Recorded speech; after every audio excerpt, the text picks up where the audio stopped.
مرحبا. اليوم راح نسوي الدولمة العراقية. المكونات طبعا الخضرة اني حفرتها: شجر، كوسة، باذنجان، بصل، فلفل اخضر، طماطة، ورق عنب. هذا اللي طلع عندي من الحفر. باقي الشجر، الفلفل، حتى الفلفل الاخضر، البصل، الطماطة بعد راح اضيف اكثر.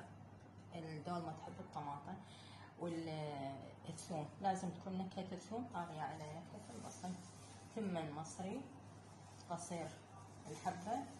لحم أهم شي يكون مثروم على الإيد، يعني مو مثروم بالماكينة. لو تخلين كيلو مثروم ما يبين بالدولمة إلا يكون على الإيد. طماطة فرمتها ناعم. هسه هذه بقايا الحفر راح ابرشها. اذا انتي الكميه اللي تسويها هوايه حطيها بمحضره الطعام.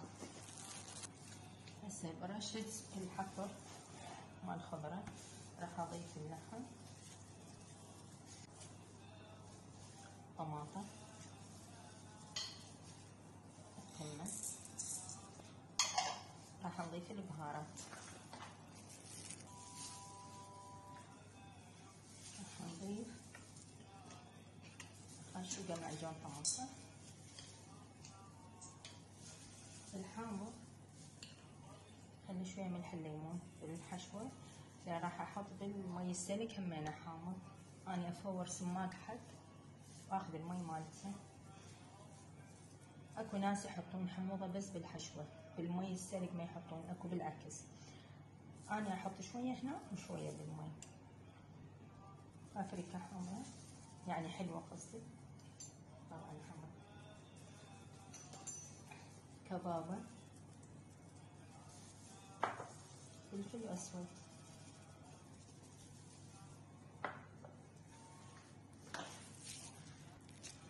ملح. هفرقع زيت أضيفه على الحشوة حتى تطلع النكهات. أنا ما أستعمل اللحم دهين، ربعي ما يحبوه، فأحط زيت بالحشوة وبعدين أفرقع دهن بالأخير همينة. مثلا خليتي نحط الخضار.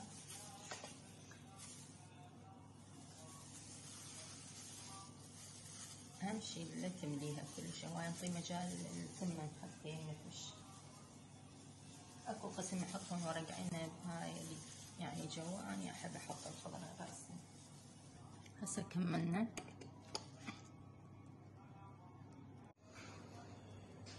هسه خليته على الطباخ، خلي شوية يذب مي الخضرة مالته حتى أعرف ايش قد راح أحط له مي. هذا سماق حب تجيبه من الشمال، خلي له مي قد التمن اللي خليناه للدولمة، وافوره فورة واحدة بس، ما يعني لأنه إذا يفور هواية